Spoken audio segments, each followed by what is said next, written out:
how to do tests, and then we go to the gym this afternoon. We're going to get a chance to practice them and learn them if you're not already familiar with them. สำหรับเช้าวันนี้อันนี้แพลนที่เขาบอกตอนเช้านี้นะครับยังไม่มีการเปลี่ยนแปลงก็ชั่วโมงหนึ่งก็จะเป็นไมโครสตรัคเจอร์เรื่องของที่เราวันศุกร์จะขึ้นก็ชั่วโมงนึงครับแล้วก็เดี๋ยวจะคุยเรื่องที่เขาแจกใหม่ชีทใหม่ครับเรื่องของการแปลผลของการทดสอบเสร็จแล้วก็จะไปจริงไปที่ True Fitness นะครับเป็นทดลองทำนะครับเรื่องของการทดสอบ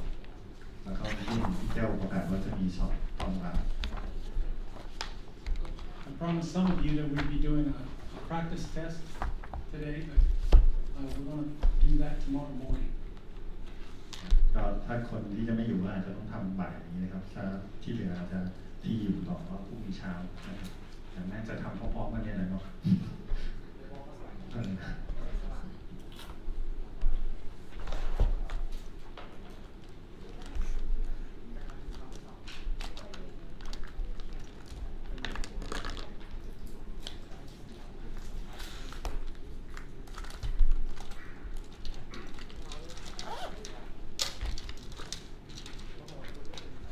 I'm sure you're all very familiar with this, but we'll just go review just to make sure we're all on the same page. อันนี้ก็คิดว่าหลายๆคนคงเคยเห็นมาแล้วครับเขาก็จะทวนให้ครับ The muscles comprise of the myofibrils bundled up into bigger and bigger units to make the whole muscle. ก็กล้ามเนื้อพอที่เราดูจากเป็นกรอสใหญ่ๆครับคราวนี้ก็จะมาแบ่งย่อยๆในระดับเซลล์นะ And each bundle is surrounded by fascia. They all have a special name. แล้วก็มันก็จะคลุมด้วยแฟชเชียครับซึ่งแต่ละแฟชเชียก็จะมีชื่อของมันเอง Around individual muscle fibers, we got the endomysium, surrounding fascicles, paramysium, and around the whole muscle belly, the epimysium. ก็มีอีพีไมเซียมก็เป็นรอบนอกสุดนะครับเสร็จแล้วก็ถ้ารวมเป็นฟาสซิเคิลจะเรียกเอนโดมีเซียมนะครับเสร็จแล้วพอเป็นไมโอไฟบูสตัวนี้จะมีตัวระหว่างไฟเบอร์ครับจะเป็นเอนโดมีเซียมมีอีพีเพอริเอนโด And when the myofibril shortens, it pulls on the fascia. They pull on the endomysium, paramysium, epimysium, finally pulling on the tendon and finally the bone. กล้ามเนื้อหดตัวก็ไมโอมัสเซอร์ไฟเบอร์เนี่ยมันจะหดตัวเข้าหากันใช่ไหมครับแล้วก็จะไปดึงตัวของเทนดอนซึ่งเกาะระหว่างกล้ามเนื้อกระดูกนะครับมันเกิดการเคลื่อนไหว From a functional perspective, I think of the tendon, one tendon being the same as the other, and it just goes around the muscle, and the fascia, the tendon, kind of makes a net and surrounds all the different levels of muscle fiber, connects the other end. ก็จะมีเทนดอนใช่ไหมครับที่มันเกาะระหว่างกล้ามเนื้อกระดูกแล้วมันจะมีแฟชเชียที่มันคุมของกล้ามเนื้อด้วยครับน่าจะเคยได้ยินคำว่าไมโอแฟชเชียครับ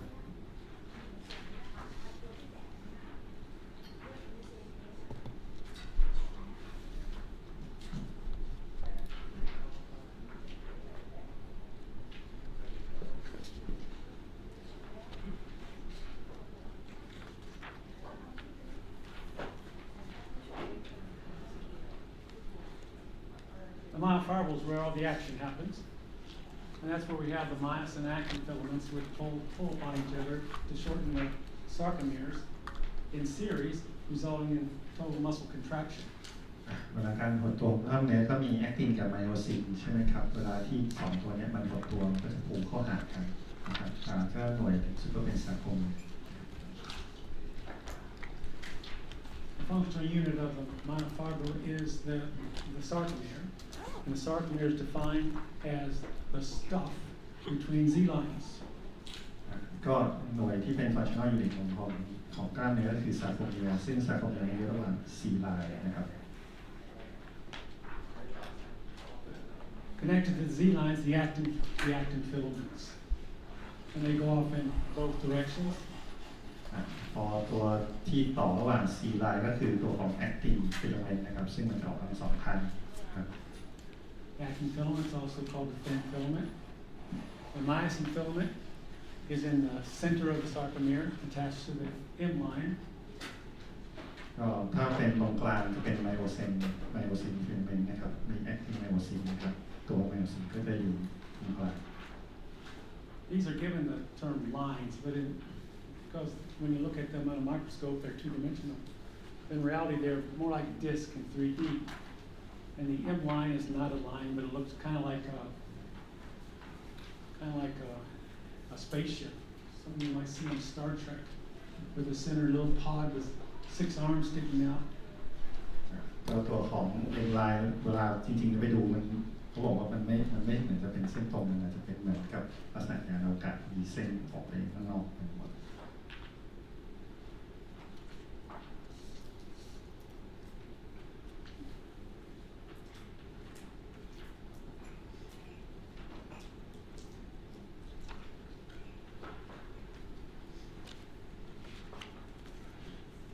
Surrounding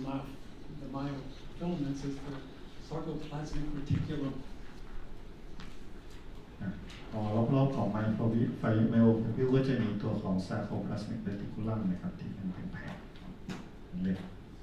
And the primary purpose of the sarcoplasmic reticulum is to retain calcium.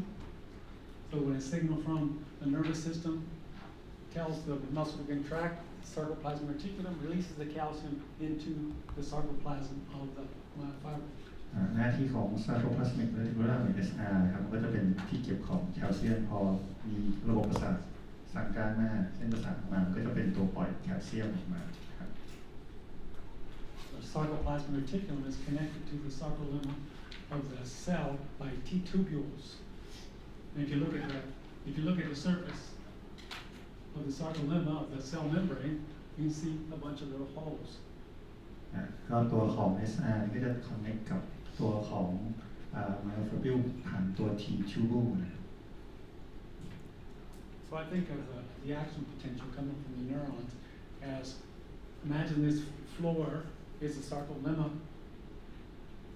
and periodically you see these holes in the floor, kind of like manhole covers going into sewers. That represents to me the T tubules. When the action potential comes from the motor neuron, it's like throwing a bucket of water across the sarcolemma, and the water finds the holes, the T tubules, and it drops very quickly all at once, stimulating the sarcoplasmic reticulum to release the calcium in one fell swoop. เขาก็อธิบายว่าสมมติว่าถ้าอันนี้พื้นเป็นซาโคพลาสติกใช่ไหมครับแล้วก็มีทิวทิบูที่เป็นหลุมถ้าเกิดเวลามีกระแสประสาทสั่งการมาก็จะมีสัญญาณส่งมาเป็น action potential ก็มีแคลเซียมปล่อยออกมามันก็จะไปฟิลอัพรูทั้งหมดอย่างอันไหนมีตรงรูง่ายก็จะเกิดขึ้นมีตามที่เราอธิบาย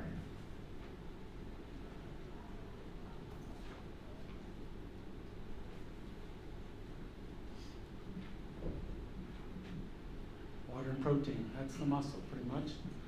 Water is primarily found in the sarcoplasm. Proteins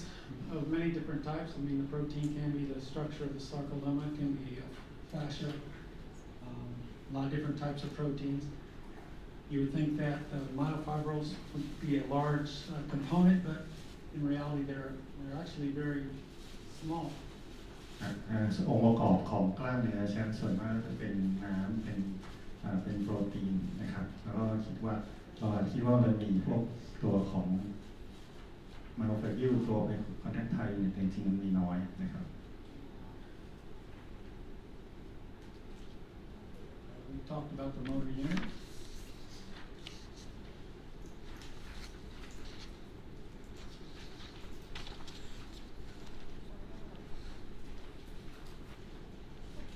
The motor unit is the motor nerve plus all the muscle fibers that it innervates. อันนี้ก็มอเตอร์ยูนิตนะครับเราก็น่าจะรู้แล้วก็คือระบบประสาทสั่งการมีเส้นประสาทแล้วก็หน่วยยนต์ทั้งหมดมอเตอร์ยูนิตทั้งหมดที่เขาเรียนมัสเตอร์ไบโอเรียน All these fibers in a motor unit are identical in type. So a motor neuron would stimulate fibers. I have all slow twitch, for example, are all 2As. We don't have a variation within the motor unit. เขาบอกมอเตอร์ยูนิตทั้งหมดมันก็จะเป็นหน่วยเดียวกันถ้าเป็นประเภทเดียวกันถ้ามันเป็นสโลไฟเบอร์ก็เป็นสโลไฟเบอร์ทั้งหมด And a motor unit can have a lot of fibers or it can have very few. In the quadriceps, for example, we might have 1,000, 2,000 fibers per motor neuron. ก็ขึ้นอยู่ขนาดของกล้ามเนื้อนะครับบางอันก็จะมีจำนวนของเยอะสมมติมอเตอร์นิวรอนคือระบบประสาทอันหนึ่งอาจจะไปเลี้ยงมัสเซอร์ไฟเบอร์ค่อนข้างจะเยอะก็ได้อย่างเช่นควอดริเซป That allows a lot of fibers to contract simultaneously. Doesn't have a very precise need for precision in the muscle contraction. We just want a bunch of force being produced at once. So 1 to 1,000 ratio is great for something like the quadriceps. ก็อย่างควอดริเซปก็จะมีหนึ่งมอเตอร์นิวรอนแล้วก็เลี้ยงไฟเบอร์เยอะงั้นมันจะใช้ในแง่ของการเคลื่อนไหวที่ไม่ได้ละเอียดมากไม่ใช่เป็น precision นะครับก็จะเป็นเรื่องของแรงนะครับได้ใหญ่ขึ้นมา And muscles that you find, such as in your eyeballs, that need to be extremely precise. You might have a very small ratio, maybe as small as 1 to 5 in some of the muscles that require extreme precision. ถ้าเกิดว่าอันไหนที่เราต้องการความแม่นยำเยอะๆอย่างเช่นในลูกตาจะมีหน่วยของหน่วยยนต์นะครับไปต่อไฟเบอร์จำนวนมันก็จะน้อยเพราะว่าต้องการความแม่นยำในการเคลื่อนที่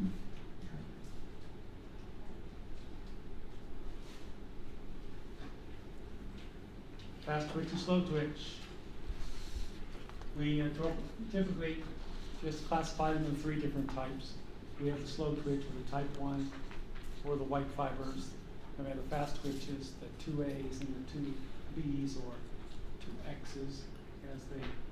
tend to be called now. One is for high power, the 2B's, the 2X's are fast glycolytic.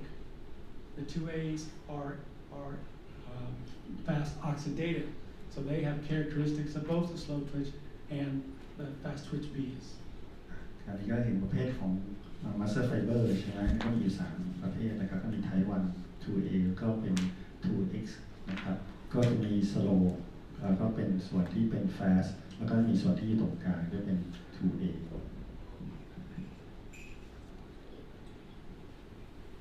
Biochemists have identified a lot more fibers, a lot more variation in fibers based upon enzymatic activity than just these 3. So if you see a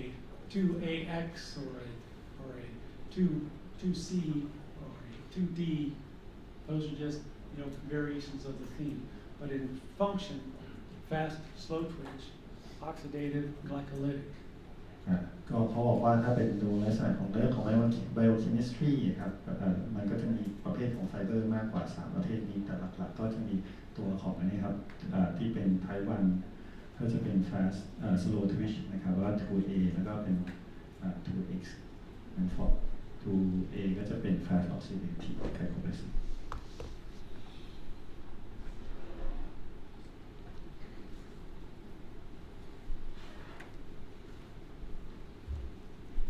You could probably do this in your sleep, but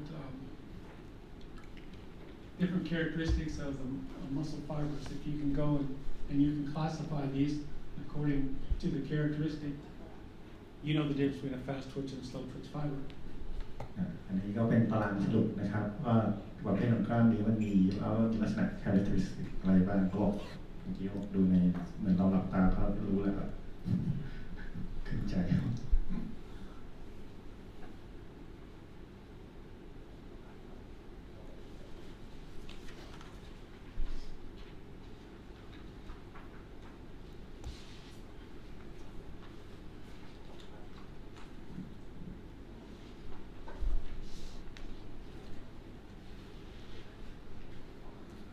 First thing you need to be able to do when conducting a training program for any athlete is identify the fiber type, or more specifically the energy system that is predominant in that activity. อันดับแรกที่เราต้องรู้ก็คือว่ากีฬาของแต่ละประเภทนะครับมันใช้ระบบพลังงานแบบไหนใช่ไหมครับเราจะได้รู้ว่าตัวของไฟเบอร์ไทป์มันควรจะเป็นยังไงบ้าง this classification is primarily for elite type athletes, because this will change in novices or beginners or people in sports that they're not really genetically suited for. อันนี้ก็ถ้าเกิดว่าคนที่ไม่ได้มีพันธุกรรมนะครับมันก็บางทีมันก็เปลี่ยนไม่ได้ครับก็จะมาเลย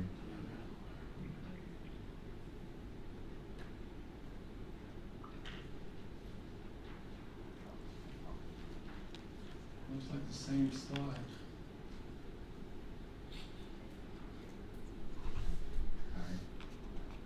นี่นะ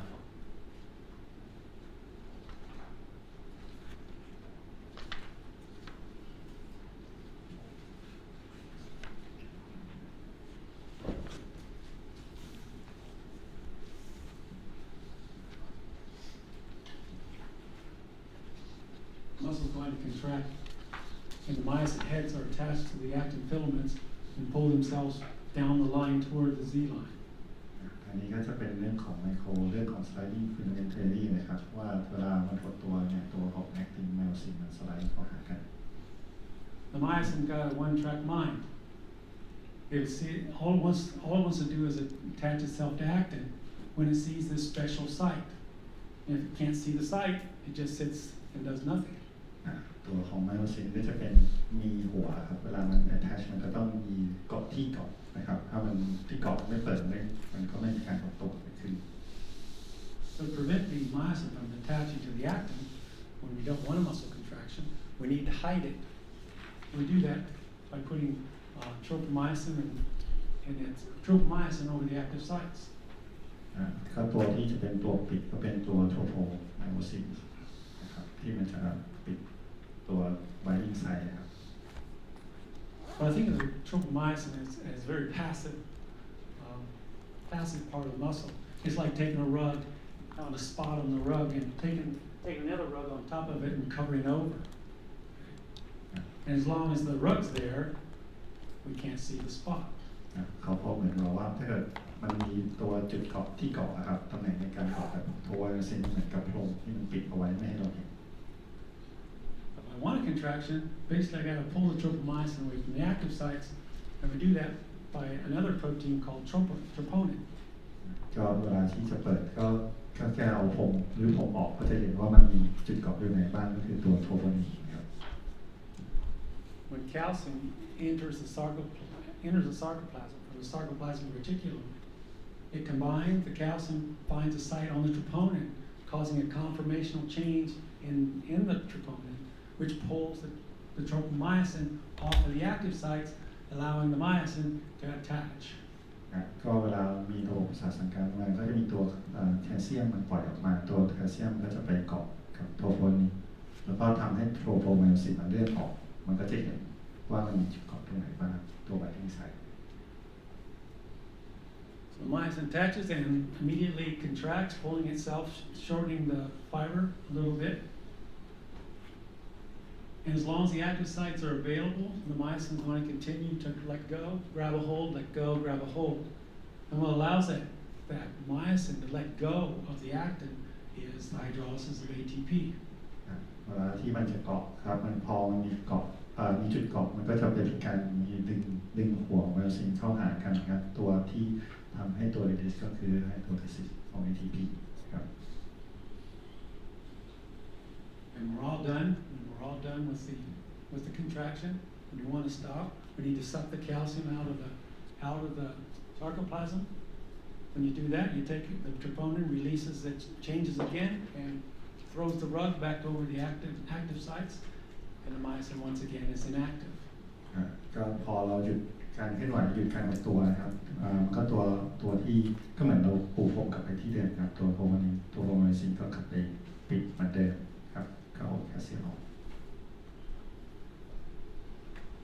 We need to be familiar with all the lines and the German words. Sarcomeres from Z line to Z line. อันนี้เขาบอกว่าเราควรจะต้องจำได้นะครับระหว่างซาโคเมียอยู่ระหว่าง Z line และ Z line นะครับเป็นภาษาเยอรมัน Z line is German for between. Z line ภาษาเยอรมันแปลว่าระหว่างนะครับ We got the dark M line. ตรงที่เข้มๆนะครับเป็น M line นะครับ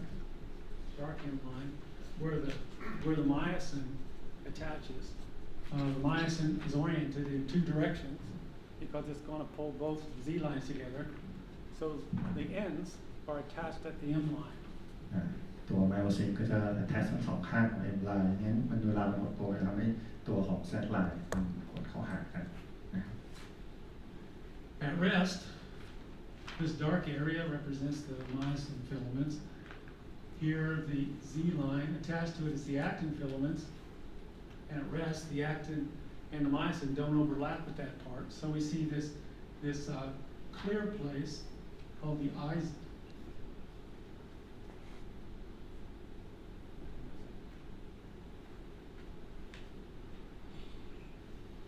Band. I stand for isotropic. ก็ถ้าดูจากรูปข้างล่างนะจะเป็นสีเข้มกับสีเหลืองมันเขาโอเวอร์แลปกันใช่ไหมครับตัวที่มันโอเวอร์แลปเขาจะเรียกตัวของอนิโซโทรฟิกนะครับแต่ตัวที่มันไม่โอเวอร์แลปมันจะเรียกไอแบนจะมี A แบนกับไอแบนเป็นไอโซคือจะไม่มีตัวอื่นผสมถ้าเป็นอนิโซจะมีตัวอื่นผสมด้วย You can see through it because it's arranged like a tree farm. When they plant trees, they make nice little rows. Okay, one row, another row, evenly spaced. So it's a very geometric arrangement of the trees. And when you walk down, you look down the road, you can see all the way to the far end. Walk another row, all the way to far end. So you can see all the way through. So it gives us a clear look. So that's why they call it the eye band. เขาก็ยกตัวอย่างก็เหมือนเราปลูกต้นไม้แล้วเรียงแถวถ้าเกิดเราเดินไปแล้วเรามองเข้าไปจะเห็นแถวตรงนะครับแล้วก็เห็นเคลียร์ก็คือมองแล้วมันเป็นแถวเดียวกันเหมือนกันเขาเรียกไอแบน The A band is made up of the actin, okay, and the myosin and the actin overlapping. So it's like a forest. I mean, there's trees everywhere, so you can't see much farther than 20 or 30 feet into the forest. So it's called an A band, which is anisotropic, which means you can't see through it. ก็ถ้าเป็นอีกอันหนึ่ง A band เขาบอกก็เหมือนเป็นป่ามันจะมีผสมนะครับเราจะไม่สามารถมองเข้าไปลึกได้ก็คือผสมระหว่างแอคตินกับไมโอซินนะครับย่อมาจาก dystrophic. Each zone stands for German health, means clear. There's no actin at that point, so it's just the myosin. แล้วก็อีกตัวหนึ่งเป็นตัว H zone นะครับอันนี้ก็คือจะมีแต่แอคตินอย่างเดียวภาษาเยอรมันแปลว่าเคลียร์แปลว่าไม่เคลียร์ค่อนข้างจะชัดเจน So with contraction, the A band stays the same. Okay? The H zone is going to disappear, as well as the I band is also going to disappear. เขาบอกว่าตอนที่มัน connection A band จะอยู่กับที่คงที่นะครับแต่ I กับ H จะหายไปนะครับ I band H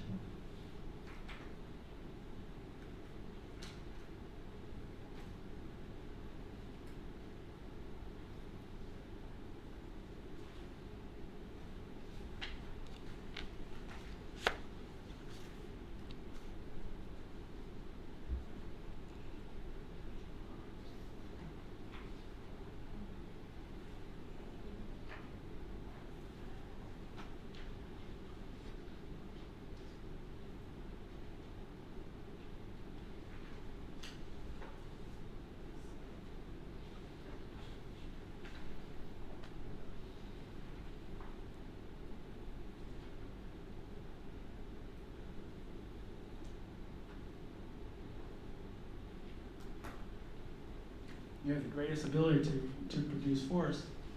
when you have as many myosin heads attaching to as many actin filaments as possible.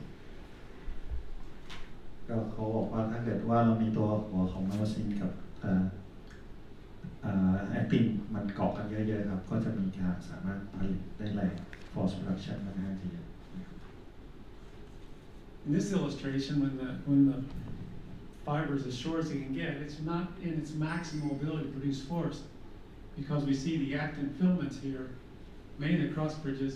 are overlapped. So some of the myosin heads don't have anywhere to attach to. แต่ถ้าในรูปนี้มันเกิดการหดตัวเข้าหากัน มากเกินไปปรากฏว่าตัวที่ตัวมันเกาะกันมันน้อยครับตัวของตัวข้างล่างจะเห็นว่ามันโอเวอร์แลปกันมันไม่สามารถเกาะได้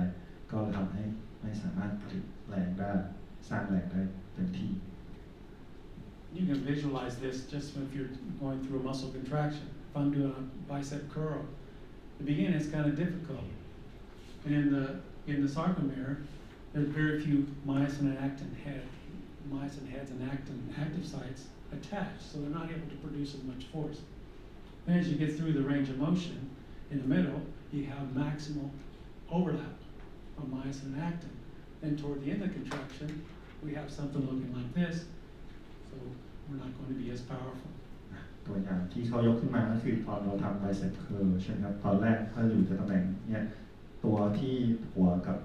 มายโอซินกับตัวแอคตินไม่ได้เกาะกันเยอะมากแต่พอเราขึ้นมาประมาณตรงกลางอันนี้มันจะมีการเกาะกันโอเวอร์แลปมันค่อนข้างจะเยอะเป็นที่เป็นมากที่สุดไม่ได้มีแรงมากแล้วก็ถ้าเกิดมันหดเข้ามาเข้าหากันก็จะคล้ายๆในรูปก็คือมันโอเวอร์แลปมากเกินไปแรงที่ได้ก็เลยจะไม่ได้เต็มที่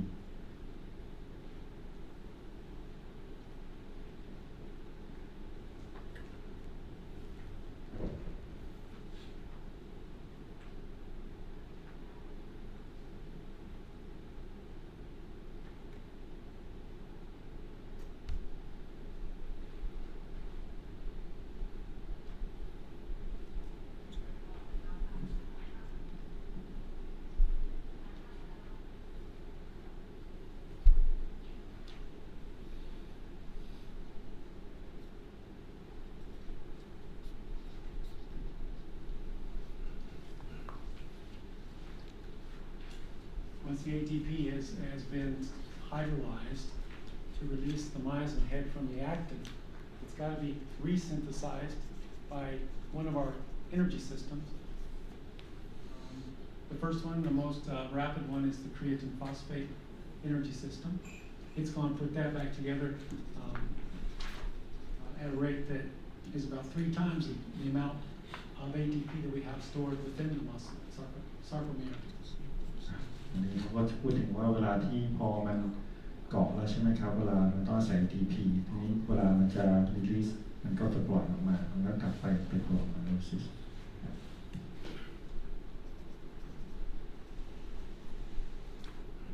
ต้องใช้พลังงานเข้าไปเลย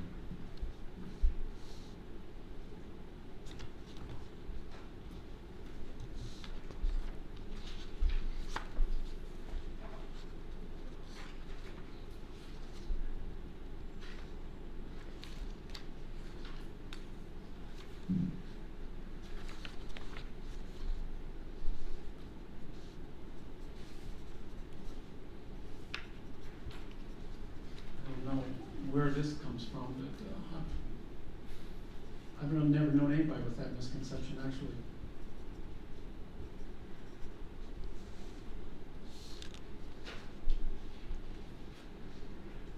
And as you can see, I mean, one of the principles again is the muscle can only shorten, and once the muscle is to its fully shortened state, myosin can't grab a hold of the actin and pull it back the other way, making it longer. It just has to sit there and wait until an antagonist or gravity pulls it apart so it can make the next subsequent contractions. อันนี้เขาบอกเขาไม่รู้ว่าสไลด์นี้มาจากไหนเหมือนกันเขาก็บอกว่าเวลามันหดตัวเข้าหากันจะมีแต่การคอนแทคเข้าหากันจนกว่าเราจะหยุดใช่ไหมครับแล้วก็จะปล่อยไปจะเป็นเรื่องของกล้ามเนื้อมัดอื่นหรือว่าgravity ในการจะดึงกลับครับ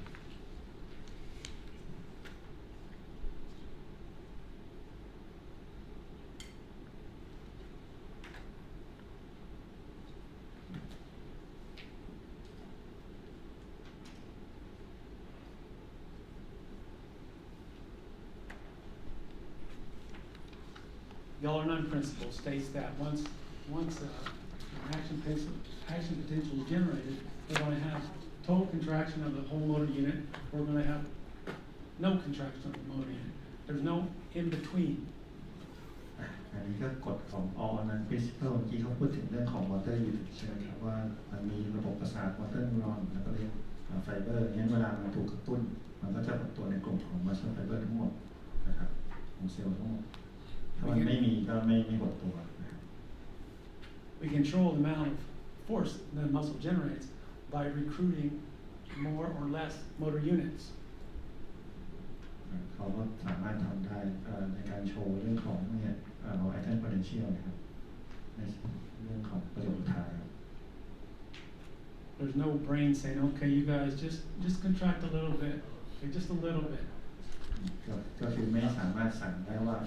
จะหดตัวนิดนึงอะไรเงี้ยมันหดมันก็หดไปเลยคือมันกระตุ้นหมดทั้งหมดเลยนะครับไม่สามารถเรียก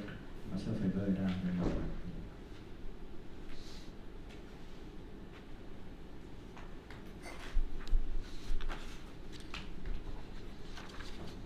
In many things that happen in the body, there's sometimes when we have two things working together, we can have a result that's greater than the sum of the individual parts. And muscle contractions,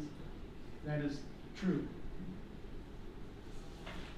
ก็เวลาการหดตัวกล้ามเนื้อนะครับ muscle relaxation มันก็จะมีการบางทีมันอาจจะเป็นตัวของที่การทำงานร่วมกันนะของระบบประสาท When we were talking about the kinetic link principle, we talked about how one muscle would get things started, get limbs moving at a particular speed, then a second muscle would come on and push it even faster, third even faster yet. And with the muscle twitches, it's the same idea. The first twitch is going to generate an X amount of force. If you pull in the second one, soon after that, it's going to sum those forces into greater than either one of them could do by themselves. แล้วก็ยกตัวอย่างเหมือนกับตอนที่เรียนพูดถึงเรื่อง Kinetic Link Principle หลักการว่ากล้ามเนื้อมันหดตัวแล้วก็จะมีการเคลื่อนไหวสักพักจะมีกล้ามเนื้อมันอื่นเข้ามาในจังหวะที่ถูกต้องก็คล้ายๆกับตัวของการหดตัวในเรื่องนี้ครับเวลาที่กล้ามเนื้อมันถูกกระตุ้นนะครับไฟเบอร์มันถูกกระตุ้นก็จะมีเรื่องของทวีขึ้นมาพอถูกกระตุ้นในเวลาที่กำลังจะลงมามันก็จะมีแรงเพิ่มขึ้น And if you increase the frequency of the stimulation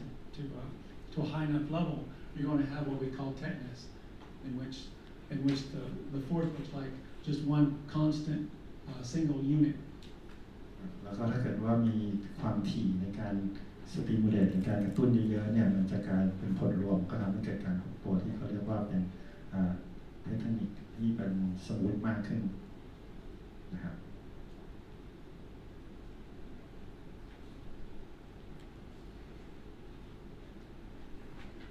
Increased force call upon more motor units,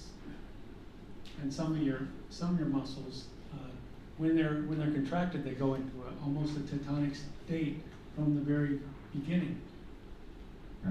พอเวลากล้ามเนื้อมันหดตัวก็เหมือนตามกฎหลักของนะเพื่อเวลามันหดตัวก็อาจจะขึ้นมาเป็นเรื่องของเททานัสตั้งแต่เริ่มต้นเลยก็ได้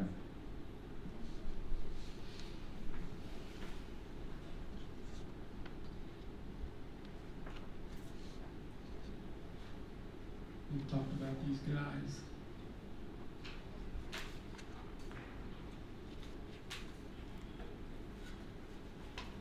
Okay, let's take a 10-minute break, and we'll come back and start talking about testing. Okay, ครับ One of the goals of what we're doing here is just to learn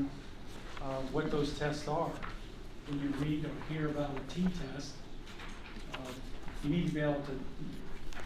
intuitively know what that test is, how it's done, and what the purpose of it is.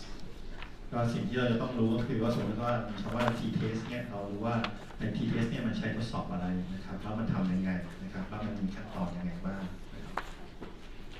You may have done many of these tests when you're in university getting your bachelor's degree. You probably did many of these tests, but there are some of them that most of us don't ever use, particularly if they're not useful for the sport or the activity that we're training for. ก็พวกเราอาจจะเจอเทสทั้งหมดเนี่ยครับมาตอนเรียนมหาลัยหรือว่าแต่ว่าตอนเทสเนี่ยก็อาจจะไม่ค่อยได้เห็นเพราะว่ามันไม่ค่อยได้ใช้กับนักกีฬาก็เลย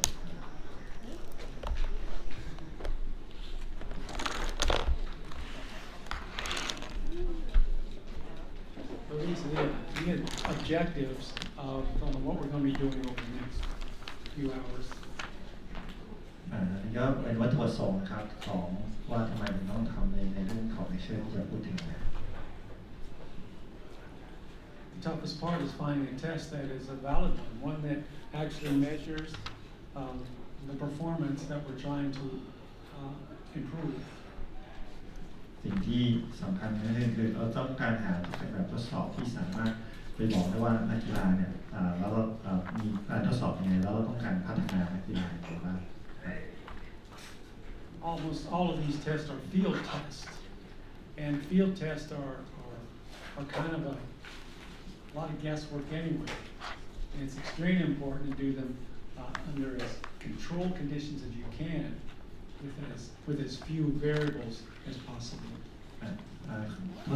แบบทดสอบส่วนมากเนี่ยนะครับมันจะเป็นฟิลด์เทสที่ทดสอบในภาคสนามนั้นเราต้องควบคุมตัวแปรต่างให้มันดีครับไม่งั้นจะมีปัญหาในการแปรผล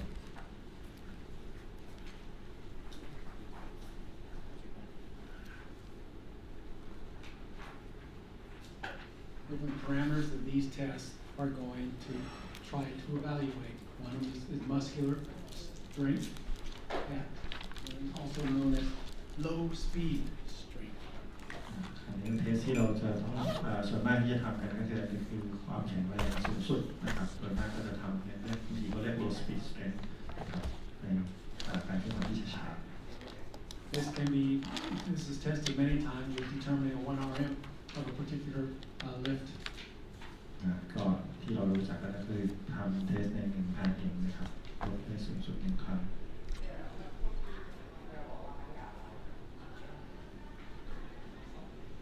Power test. Vertical jump and sprinting up staircase are two of the most iconic ones. นี่ก็เป็น high speed strength หรือ aerobic maximum muscular power test นะครับก็เช่นพวกกระโดดสูงครับ vertical jump นะครับหรือว่า staircase ก็คือวิ่งขึ้นบันได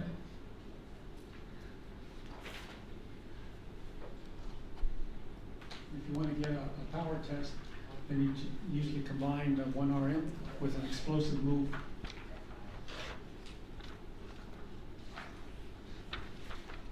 เราสามารถคำนวณร่วมกันได้ครับระหว่างในการทำ muscular strength นะครับโดยใช้ 1 RM ในการดูเรื่องของ explosive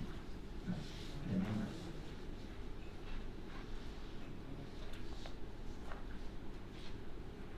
Capacity, local muscle endurance, aerobic capacity,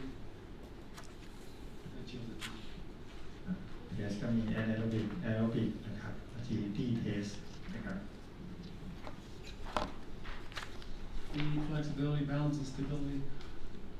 all measures of athletic performance. ก็มี speed นะครับแล้วก็มี balance ในการทดสอบด้วยนะครับ Body composition, I don't know that we'll do much with that. I don't know that you need to know much about that. Anthropometry just says how tall someone is, how long their limbs are, what kind of reach they might have. Those are things that are useful when it comes to evaluating athletic performance. แล้วก็องค์ของร่างกายครับแล้วก็พวกของไมโครโมบิลิตี้สัดส่วนต่างๆความยาวแขนขาต่างๆ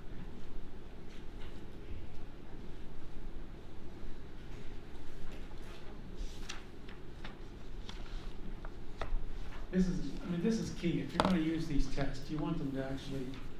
measure what you're measuring. You want to be consistent in that when you do a pre-test, you want to compare it to how their performance over the training cycle. The post-test needs to be as similar to the conditions of the pre-test as possible. If not, it's a bit of a waste of time. นี่ก็เป็นคีย์ในการทดสอบนะครับเวลาเราทำการทดสอบเนี่ยเราควรจะทำให้มันเป็นเหมือนกันทุกครั้งนะครับสมมติว่าถ้าเป็นเวลาก็เป็นเวลาเดิมนะครับเพราะงั้นค่าที่ได้มันจะแตกต่างกัน Everything should be standardized, accounted for, even as far as the warm-up. It should be standardized as well. แล้วก็แม้กระทั่งวอร์มอัพมันควรจะ standardize คือทุกคนทุกครั้งที่ทำการทดสอบมันควรจะเหมือนกันให้หมดครับทั้งหมด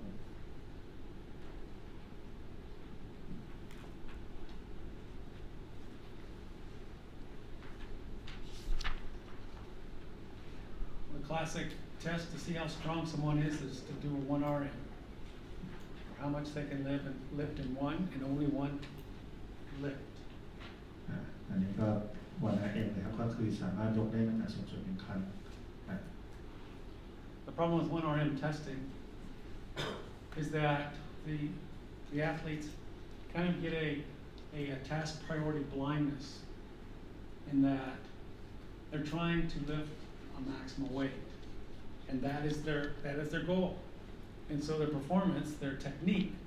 may break down during the performance of that goal. And that's something we don't want to see even in max testing. เขาบอกว่าสิ่งสำคัญนะครับในเรื่องของในการทดสอบบางทีนักกีฬาบ้าพลังครับอยากจะได้ยกได้มากที่สุดแต่ว่าถ้าฟอร์มที่ถูกก็ไม่ได้ตามฟอร์มที่ถูกต้องนะครับ It gives us a number that we can't even use. I mean, this is the amount of weight lifted while doing a poor lift. We take 60 to 80% of that, or whatever percentages you use, and you tell them, okay, let's do 60% of a poor lift. So using 1RM requires a lot of diligence in demanding perfect form during the lift. เขาก็เน้นเรื่องของ perfect form ครับเวลาการทดสอบบางทีค่าที่ได้ออกมาถ้าเกิดเป็นค่าที่ไม่ได้ถูกต้องนะครับก็กลายเป็นว่าเราได้ตัวเลขออกมาแต่มันเป็นตัวเลขที่ไม่ถูกต้องเพื่อไปใช้ต่อ In the National Football League, we have what we call a combine, in which the college athletes who are about to be drafted come and do physical tests in front of all the coaches to get an idea of their value when it comes to how they'll contribute to the team. ใน NFL และใน college ที่จะไปดราฟขึ้นเป็น professional ก็จะมีการทดสอบพวกนี้จริงๆก็ทำโชว์เลยนะครับแล้วก็พวกสกาวพวกโค้ชก็ไปยินดูว่าแบบทดสอบและพลังเป็นยังไงบ้าง And it's pretty important in the NFL to be very strong. So they want to be able to evaluate the strength of the athletes. ใน NFL พวกการฟุตบอลเนี่ยพวกสเปนมันค่อนข้างแข็งแรงความแข็งแรงค่อนข้างจะสำคัญครับ So they'll do a bench press, but instead of doing a 1RM bench press,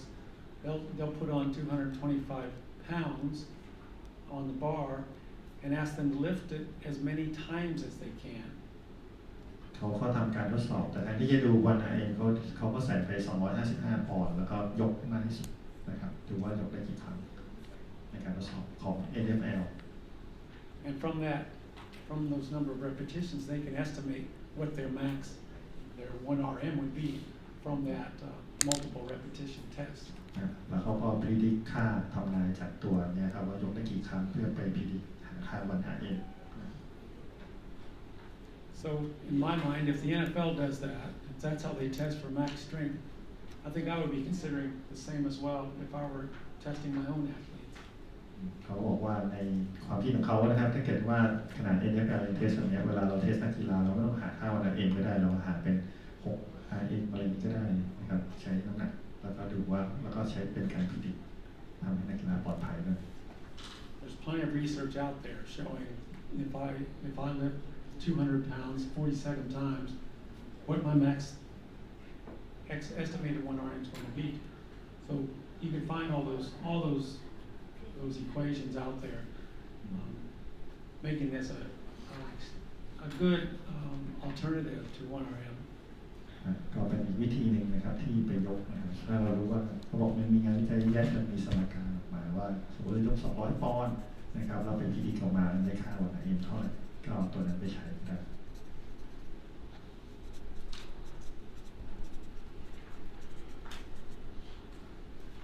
This goes the same for their back squat and the power clean.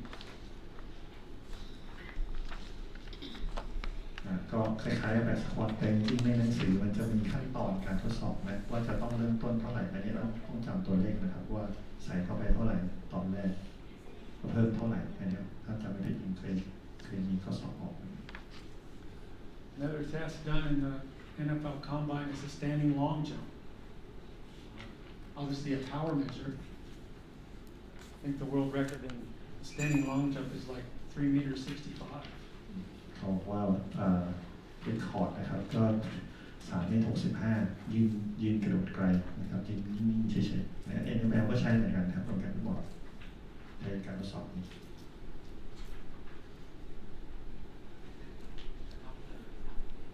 ไม่ครับ World Record ครับเคยสถิติโลก 3.65 he asks is that's a minimum. Say no, it's for the record.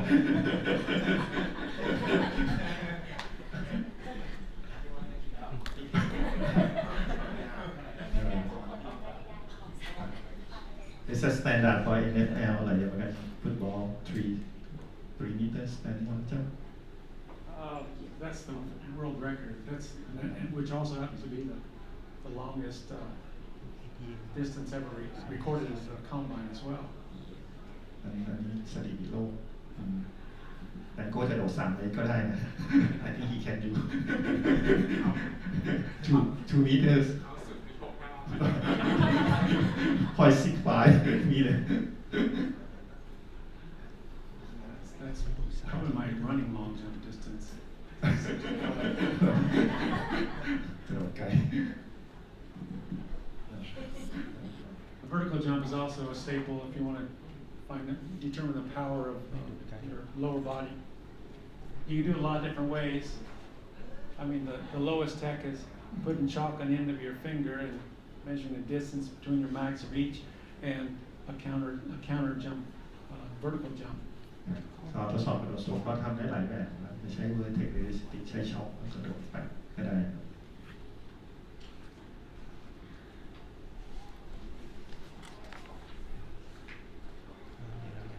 This is the. I don't think this is the highest tech, for sure. I mean, I think a more accurate would probably be using a force plate or a timing mat and just measure how much time they spend in the air. But this is very dramatic when you see it done. This is what they also do in the NFL Combine. อันนี้เขาก็ใช้ทดสอบเหมือนกันนะครับแล้วก็เขาบอกว่ามันไม่ได้เป็นเขาไม่คิดว่ามันจะเป็นอะไรที่เป็นไฮเทคน่าจะเป็นพวก timing mat หรือว่า force platform อันนั้นจะไฮเทคกว่า When you see someone standing and jumping straight up, how high they go, about 1.5 meters, some of them the very best. It's quite a sight. ก็ยืนแล้วก็กระโดดก็ใช้แขนแตะนะครับก็ประมาณ 1.5 เมตรถึง 6 And they said there's a couple of reasons why they do this. I mean, there are some people that just have springs for legs, but it's also it gives you an idea of how much time they actually spend working on their jumping ability or how much time they spend in the gym. So it kind of gives the coaches a couple looks at them. เขาบอกว่าก็ดูได้2 ส่วนของ strength กับส่วนของ power ที่แบบขึ้นมาดูเรื่องของว่าเขามีความสามารถในการกระโดดมากน้อยแค่ไหน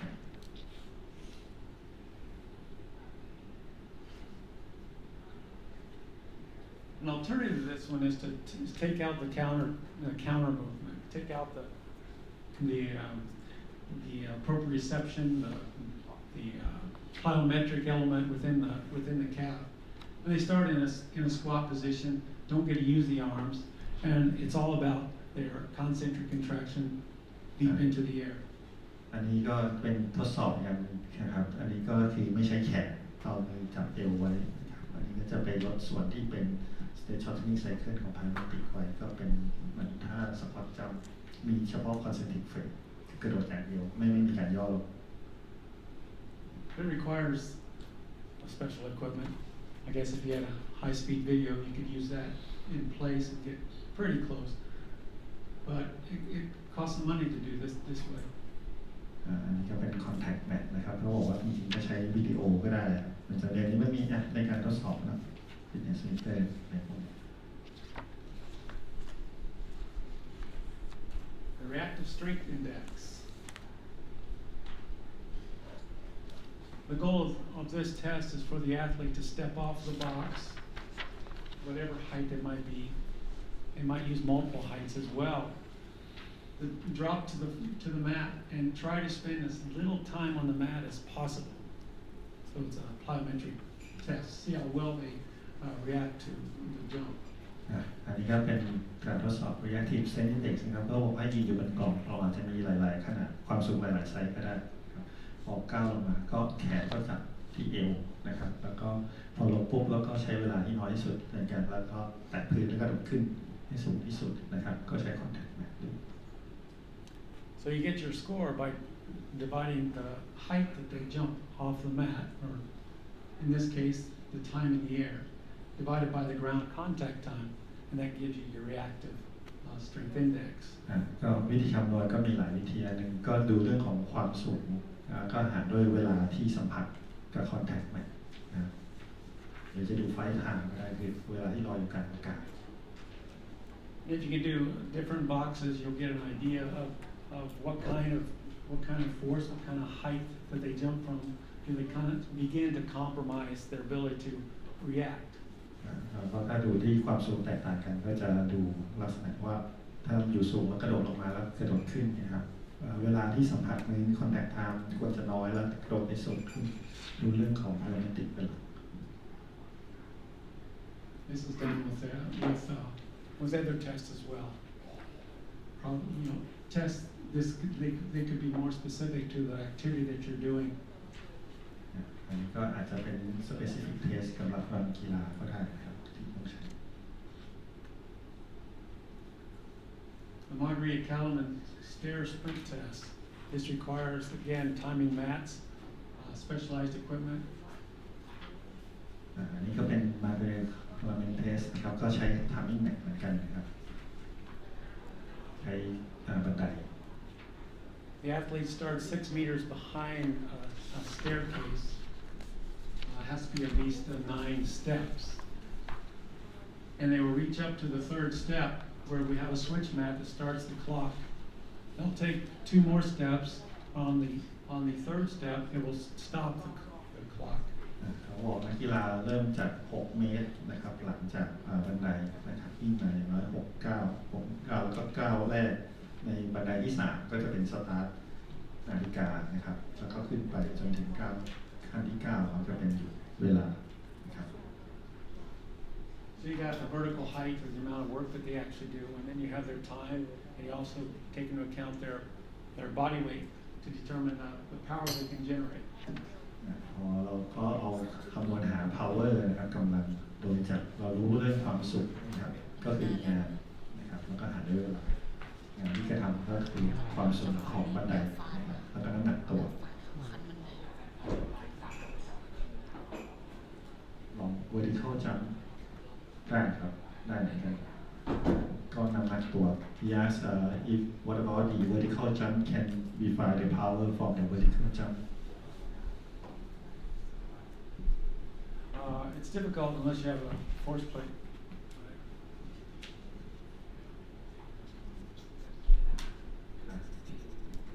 ก็ได้จาก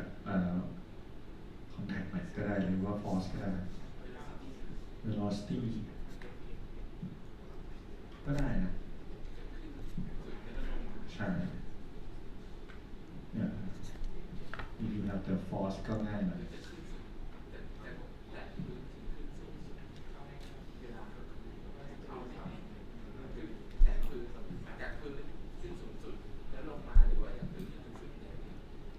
ข้างบนครับเอาช่วงไฟทางนี่ไม่ขาดขึ้นเรามันยังมีค่าอะไร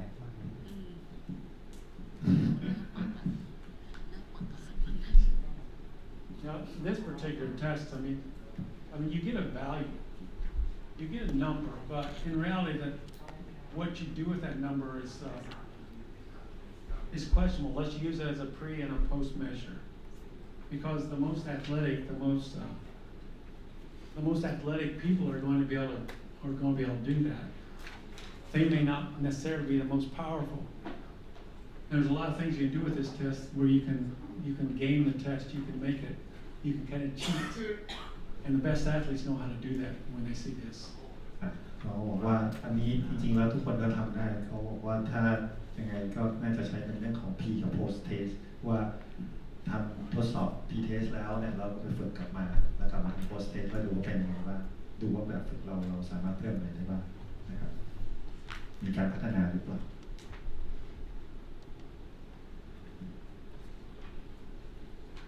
Shuttle test. This is just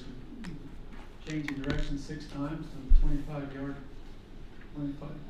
cones or lines 25 yards apart, or 2286.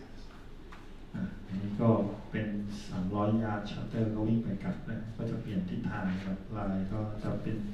ประมาณ25 หลานะครับแล้วก็ไปกลับ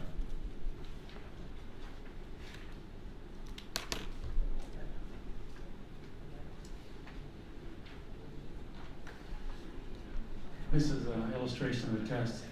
You do it twice. Take the best, the average of the two scores. So they showed doing twice. อันนี้ก็เป็นรูปแบบนะครับก็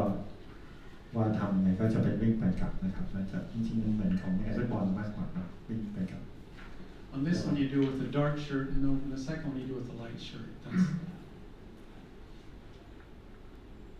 ก็จะมี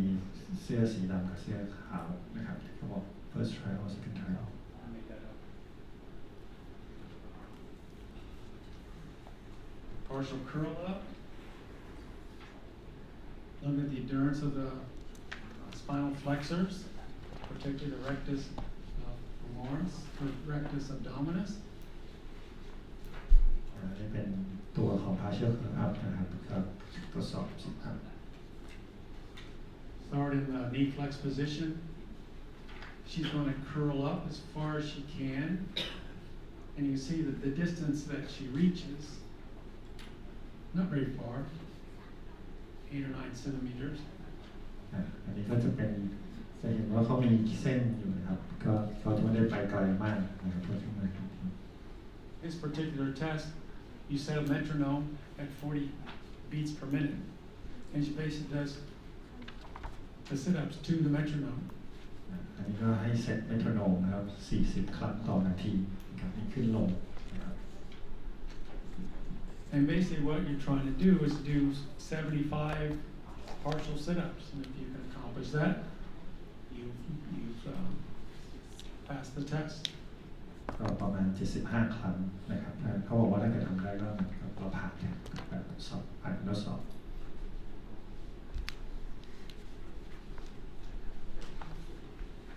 Push-up test. This one's done. See how many push-ups you can do in 2 minutes. And it's important that we maintain this very strict, what we call army push-up. อันนี้ก็เป็น push up นะครับก็ให้ใช้จับเวลาว่านับจำนวนครั้งภายใน2 นาทีทำได้กี่ครั้ง So you just do those until you can do no more. You got 2 minutes in order to do that. ก็เราไปเทียบกับตลาดเป็นตลาดค้า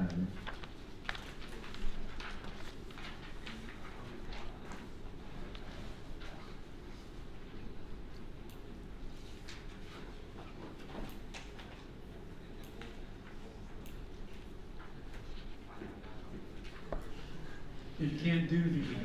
the Army standard push-up, you can do it the modified way. Here you see she has a foam roller. Well, what's again 8 centimeters in diameter, and she needs to go down. Make sure she goes down far enough every time. This is one way to make sure we have a consistency in how far she goes down. อันนี้ก็เป็นพุชอัพของผู้หญิงครับเขาจะว่าเอาโฟมโรลเลอร์เขาบอกว่าเส้นผ่าศูนย์กลางประมาณ8 เซนติเมตรนะครับเพื่อที่จะให้ทุกครั้งเนี่ยทุกคนทำเหมือนกันขึ้นลงเหมือนกันนะครับเป็นสแตนดาร์ดในการทดสอบ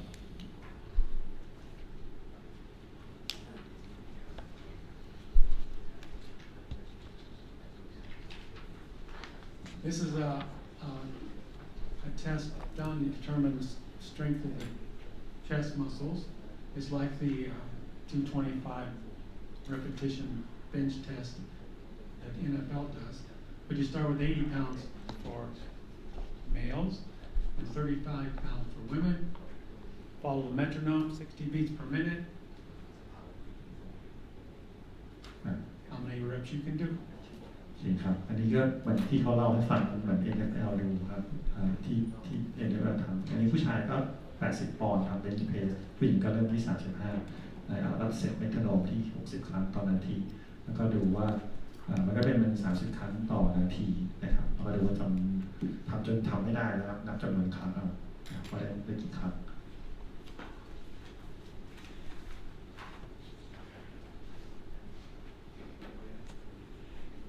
1.5 mile run test. It's real easy to administer. You just find a 1.5 mile distance and ask the athletes to run it as fast as they can. And the score over the 1.5 miles is the score you use to determine their fitness. นี่เป็น 1.5 ไมล์รันนะครับก็วิ่งไป 1.5 ไมล์นะครับแล้วก็ดูว่าวิ่งให้เร็วที่สุดนะครับดูว่าใช้เวลากี่นาทีกี่วินาทีนะครับ The problem I always find with this test is that you need to be a trained runner before it's useful. เขาบอกว่าก็ต้องไปฝึกมาก่อนนะครับเพื่อมันเป็นเทรนรันเนอร์งั้นก็ไม่ค่อยมีประโยชน์อะไร If you ask a novice to do the 1.5 mile run test, or a youngster, for example, they don't know how to pace it. They don't even know how far 1.5 miles is. So they might take off too fast, end up having to walk, spend a lot of time walking and jogging, and it's just not indicative of what your max VO2 is going to be. They need to have the skill already. They need to know what it takes to be able to run 1.5 miles as fast as they can before there's any validity in the test at all. เขาก็บอกว่าสมมติถ้าเป็นเด็กหรือคนที่ไม่เคยทดสอบมาก่อนเนี่ยกดว่าวิ่งไปแล้วหยุดนะแทนที่จะต้องวิ่งรับตลอดเวลาเพราะฉะนั้นค่าที่มันไปพิจิตร VO2 เนี่ยมันจะไม่ถูกต้องนะครับมันก็ควรจะต้องมีสกิลมีการฝึกแล้วก็เข้าใจวิธีการเพสไม่ใช่แบบวิ่งเต็มที่ตอน100 เมตรแรกแล้วหมดแล้วที่เหลือก็เดินเอามันก็เป็นจุดสอบใหม่หลักไม่ได้ขาดแล้วต้อง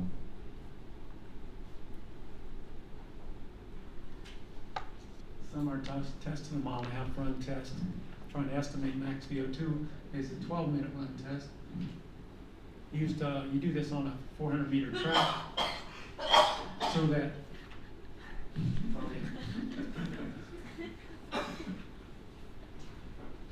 you need to do it on a 400-meter track so that when the 12 minutes is up, you can get a pretty good idea of how far they actually went.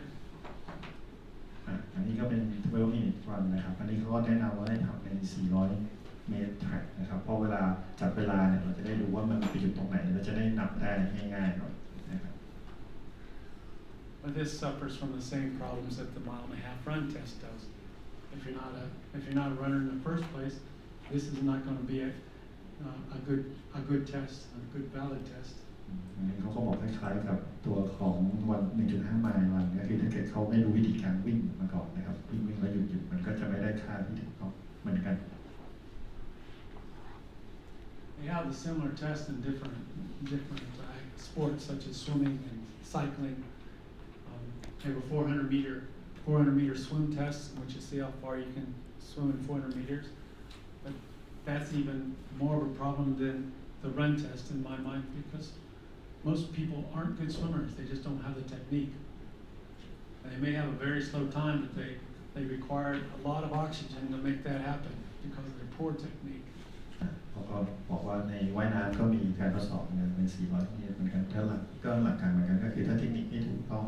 มันก็จะย้ำในเรื่องของเทคนิคนะครับถ้ามันไม่ได้มันก็จะไม่ได้ค่าที่ถูกต้องเวลาแปลผล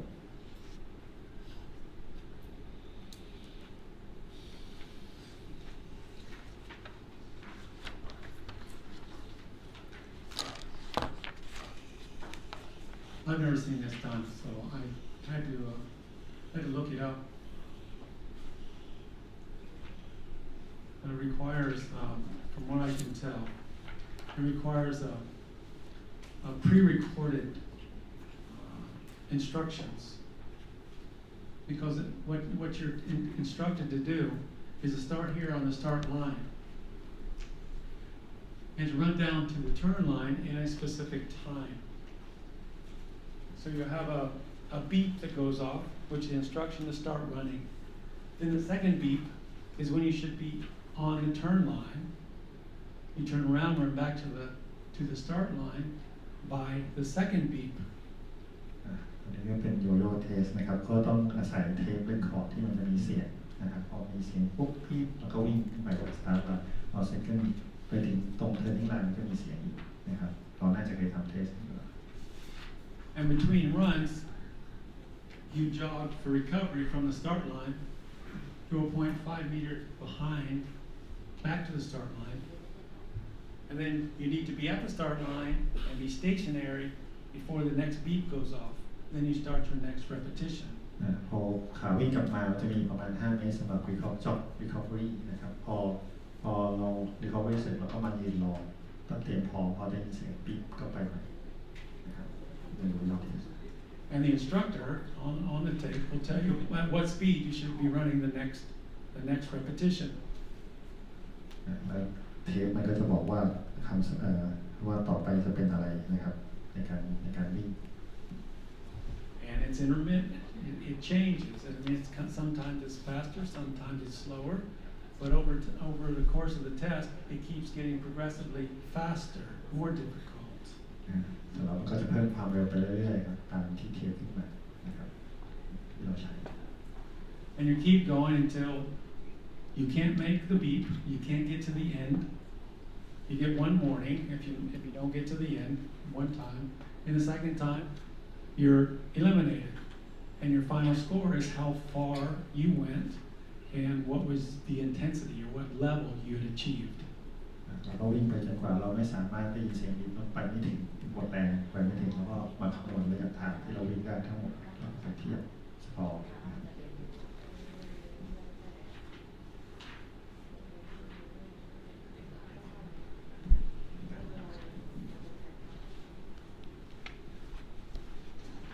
This is like a treadmill test on the track to determine your maximal aerobic power. คล้ายๆกับบอกเหมือนมิวเทสในที่แทร็กนะครับในวันแทร็กครับ You have cones on the track every 20 meters. And the idea is that you have a metronome again, you have a speaker, and you'll start off at between 8 kilometers per hour, or an athlete will typically start at 10. And the beeps are going to correspond to that speed. So every time you get to a cone, you should get to, there should be a beep. And that'll maintain your pace. You'll be able to understand your pace. อันนี้ก็คือจะมีโค้ดวางไว้ทุกๆ20 เมตรนะครับแล้วก็จะมีเริ่มต้นเร็วประมาณความเร็วในการวิ่งประมาณ8 กิโลเมตรต่อชั่วโมงถ้าบอกนักกีฬากันนั่งประมาณ10 กิโลเมตรต่อชั่วโมงแล้วก็จะมีลำโพงกับเสียงช่วยนะครับแล้วมีบีบเสียงปึ๊บแล้วก็จะเป็นตัวกำหนดความเร็วว่าในการวิ่ง And just like a typical treadmill test, every 2 minutes you're going to increase the speed. And in this case, it's going to go up 1 kilometer per hour. ทุกๆ2 นาทีครับความเร็วก็จะเพิ่มขึ้นนะครับ1 กิโลเมตรต่อชั่วโมงนะครับ And you have the option in this test that when you get to the end of a 2-minute period, you can, if the athlete still looks like they could possibly continue going, but maybe not at an additional 1 kilometer per hour speed, you have the option to increase the speed by only a half a kilometer per hour. เขาบอกว่าเหมือนกับถ้าครบรอบแล้วเกิดว่ายังดูถ้าจะไปไม่ถึง1 กิโลเมตรต่อชั่วโมงอาจจะลดเหลือ 0.5 กิโลเมตรต่อชั่วโมงก็ได้นะครับก็ให้นักกีฬาวิ่งต่อด้วยความเร็วสปีดขนาดนี้ And from that speed, you can estimate max VO2. แล้วก็ดูจากความเร็วก็ไปดีหาค่า VO2 max นะครับ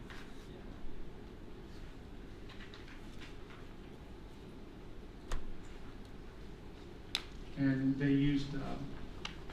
take the max aerobic speed, or the speed at which the fastest speed attained, and just multiply that by 3.5 to get an estimate of the max VO2. นี่ก็วิธีการคำนวณของเขาบอกเอา VO2 max นะครับก็คำนวณโดยเอา 3.5 คูณกับ maximum speed ที่เขาดูรายได้ที่เขาวิ่งได้ในกิโลเมตรต่อชั่วโมงนะครับ Again, the validity of this test depends upon how good a runner is. If they have great technique, it's going to be a little bit more accurate than if they have poor technique.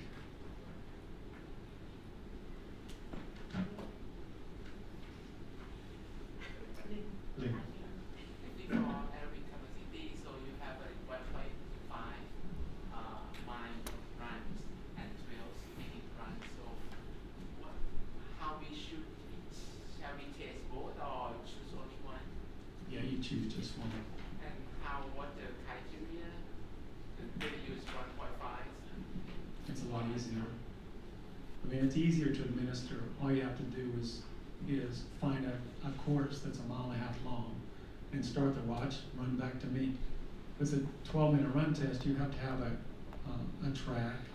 and then it's a little bit more difficult because when you say, okay, 12 minutes is up, they stop wherever they are on the track. Then from that, they need to estimate what part of a quarter or 400 meters that they completed.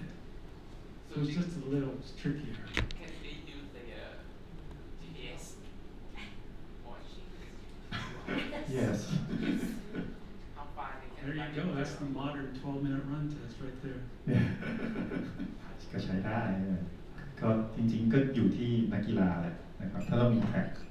ถ้าทำแทร็กแล้วนักกีฬารู้เพราะเขาวิ่งอยู่แล้วเขาจะรู้เลยว่าหยุดตรงไหน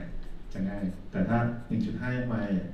มันเหมือนกับคนทั่วๆไปจะวิ่งส่วนประมาณ 1.5 กิโลอยู่ตรงไหนผมว่าแล้วแต่ว่าสถานที่ในการมอนิเตอร์เทสแอดมินเทส And what about the yo-yo? โยโย่นี่ก็ Intermittent recovery. What's the difference between that one and the 12-minute run? So what the purpose of? Well, the final value in intermittent run test doesn't estimate max VO2. That's the mile and a half and the 12-minute. They're estimating your aerobic power. And the intermittent run test is a measure of anaerobic endurance, basically. And what limits you, definitely your aerobic power, but it's basically how well you can tolerate lactate at the very end. But they have the recovery phase during jogging, so it seems to not that on that period you can have the clear lactate. สั้นครับ Yeah. มันไม่ได้ว่า recovery แบบพักนานมันแค่เหมือนกับ job recovery เฉยๆมันปุ๊บเดียวก็เข้าไปต่อแล้ว มันไม่ได้ recovery แบบว่าหมายถึงว่าเวลาวิ่งมาแล้วแบบวิ่งด้วยความเร็วแล้วมันจะจบ Already explained. To fun to clear. The job recovery test is just only 5 meters is not very much. Yeah, that 10-minute or that 10-second recovery almost is a burden because you have the steady state. And it's much easier to keep that and stop and recover and start again.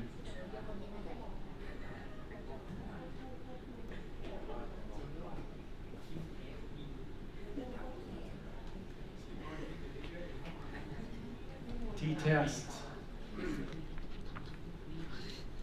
Do this test according to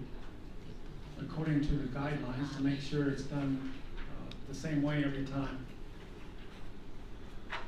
It's required that you touch the base of the cones with your hand.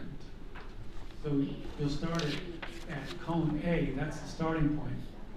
You run to cone B and touch it with your right hand, the base of the cone. So you're touching the ground. Then it's a side to side, it's a shuffle step to cone C. If you cross over, you're disqualified. And you touch the base of the cone with the left hand. Then you slide across to cone C or D, all the way across. Touch it, come back to the center. Touch the base of B, and then you'll backpedal to A. อันนี้เขาก็อธิบายที่เทสนะครับเปรียบเทียบ2กลุ่ม ไม่ใช่ ก็จริงๆน่าจะเคยทำสำคัญคือต้องแตะเบสใช่ไหมครับถ้าเป็น B วิ่งจาก A ไป B ก็เรียง A B C D แตะที่ฐานข้างขวาเสร็จแล้ว shuffle ถ้าเกิด cross ขาก็ไม่ disqualify ก็ไม่ qualify disqualify นะครับแล้วก็ถอยกลับมาครับใช่ไหมครับ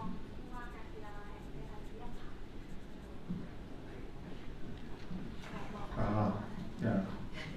this is a deputy governor to visit us. ครับ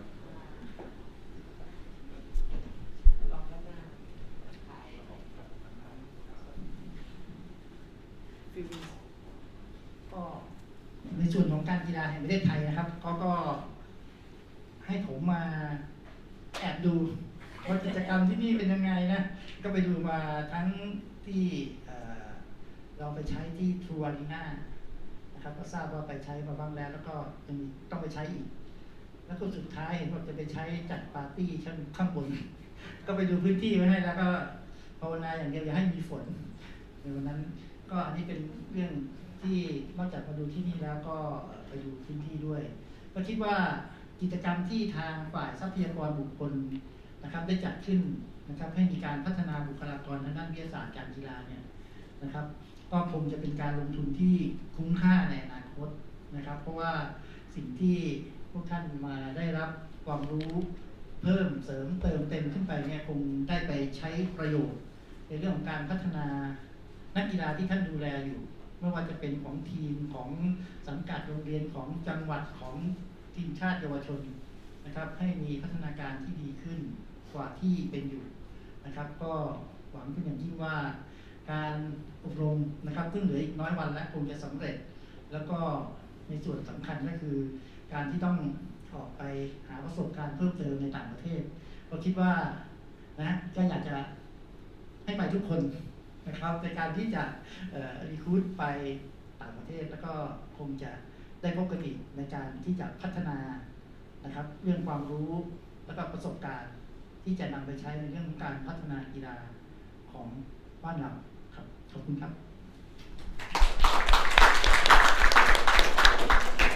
เดี๋ยวขออนุญาตถ่ายรูปที่ระลึกหน่อยนะครับ ขอเชิญพวกเราออกมาข้างนอกนะครับแล้วก็ท่านวิทยากรนะครับ The biggest concern I've always had when doing this test is the backward run. Particularly if you have people who are not athletes, who are not used to running backward. You need to teach them how to run backward before conducting this test because of the high likelihood that they will stumble and fall, and if they fall running backward, the head is at extreme risk. ครับก็ช่วงที่มันเป็น B กับ A มันต้องวิ่งถอยหลังเขาเลยบอกว่าต้องสอนวิธีการวิ่งถอยหลังก่อนถ้าเกิดคนทำไม่เป็นก็มีความเสี่ยงกับเกิดการบาดเจ็บได้นะครับ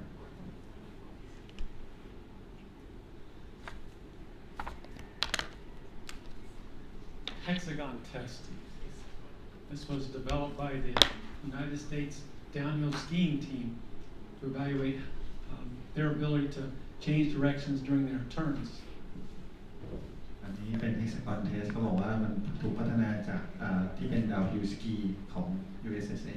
และ US นะครับ With this test, you basically start in the middle, in the very center, and you'll take a two-legged hop or a two-legged jump, land outside. Then you'll leap back to the center and back out, following the hexagon all the way around. Go around 3 times, take your best score. อันนี้ก็คือยิงตรงกลางแล้วก็โดดไปข้างหน้าครับตามเข็มนาฬิกาทั้งหมด6ด้านครับทำทั้งหมด3ครั้งนะครับดูเรื่องของการเป็นทิศทางนะครับ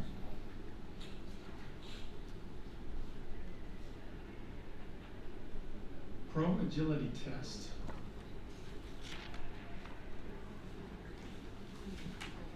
This has 3 lines. One's the starting point, which is in the middle. And the other 2 lines are 5 yards on either side. นี่เป็นโปรที่เทสครับก็สตาร์ทก็จะอยู่ตรงกลางครับแต่ละข้างจะประมาณ5หลานะครับทั้งหมดก็10หลา You start in the middle, starting position, straddling the line. Okay, get a ready position. Then you race to the far end. You can run to the end. You don't have to do a side straddle. Then you do you change direction radically at the end line. Run to the far end line again. Change directions and then run as fast as you can across the finish line, through the finish line. อันนี้ก็คือเริ่มจากตรงกลางนะครับก็วิ่งไปทางลูกศรหมายเลข 1สมมติวิ่งเต็มที่ปุ๊บก็เปลี่ยนทิศทางอย่างรวดเร็วแล้วก็วิ่งกลับยาวมาถึง2เสร็จแล้วกลับมา3ก็วิ่งพาสอันนี้จะดูเรื่องของ change direction คือเปลี่ยนทิศทางด้วยครับ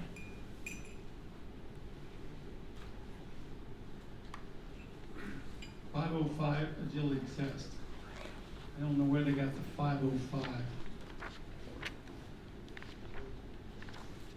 But you need to, when you see 505 agility test, this is what you need to be thinking of.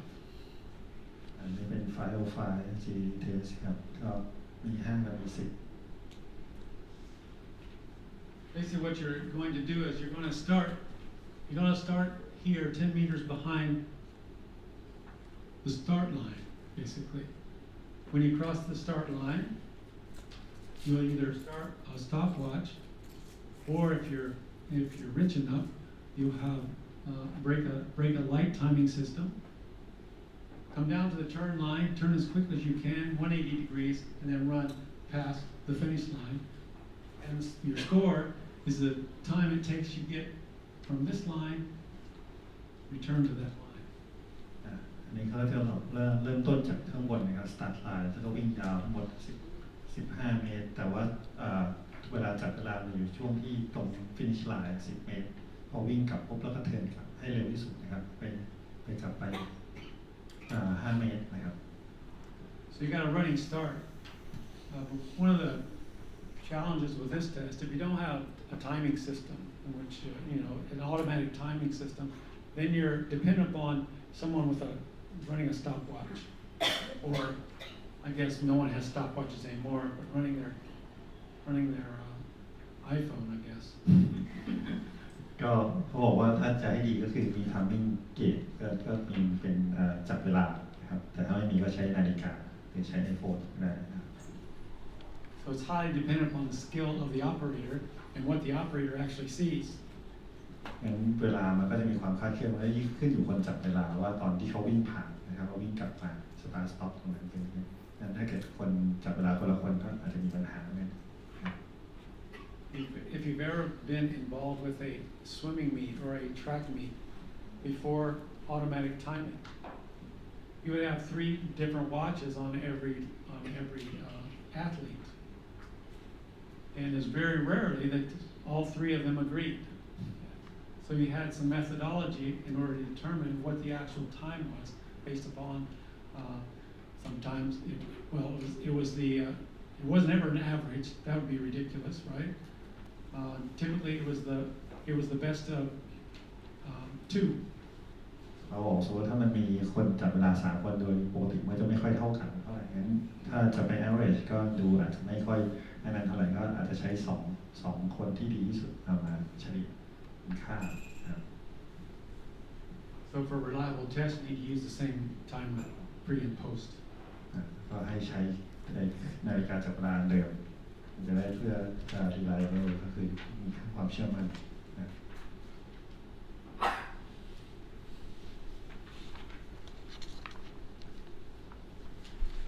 Straight line sprint test like a 40-meter dash or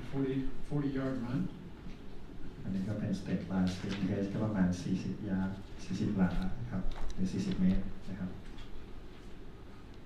An athlete usually starts in a 3-point stance or 4-point stance. Rarely do they start in a standing start.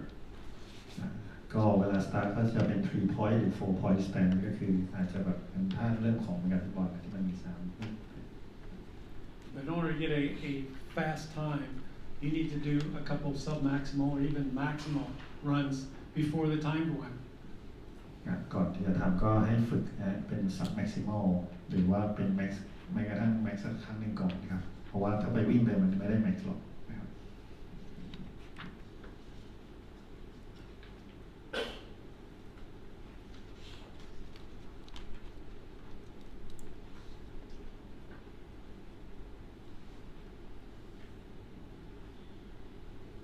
This suggests 2 trials with at least 2 minutes in between. That gives you plenty of time to resynthesize all the phosphagens that you use during the run. But probably longer than 2 minutes would be probably a lot better if you want to get consistent results. เขาบอกว่าอันนี้ให้วิ่ง2 ครั้งนะครับในแต่ละระยะเวลาพักเนี่ยก็อย่างน้อย2 นาทีนะครับเพื่อให้มี recovery หลังจากที่บอกพลังงานที่เช่นใช้เขาบอกว่าจริงๆแล้วอาจจะเกิน2 นาทีก็ได้นะครับเพื่อให้ recovery มากที่สุด In a 40-meter run, typically it's you're going to be using a little bit of creatine phosphate. And to totally resynthesize creatine phosphate, it requires at least 8 minutes in between. So you need to consider 2 to 8 minutes. If you have 8 minutes, use it. But at least 2 minutes. ก็เหมือนกับระบบพลังที่ใช้ไปในการที่ต้องรอ recovery ครับก็เลยบอกว่าในระหว่าง trial ควรจะมีการพักนะครับน้อย2 นาที This is a balance test, balance error scoring system. นี่ก็ทดสอบการทรงตัวนะครับ You got 3 positions in which you're testing your subject. One of them simply with both feet together, standing with your hands on your hips. Close your eyes and see if you can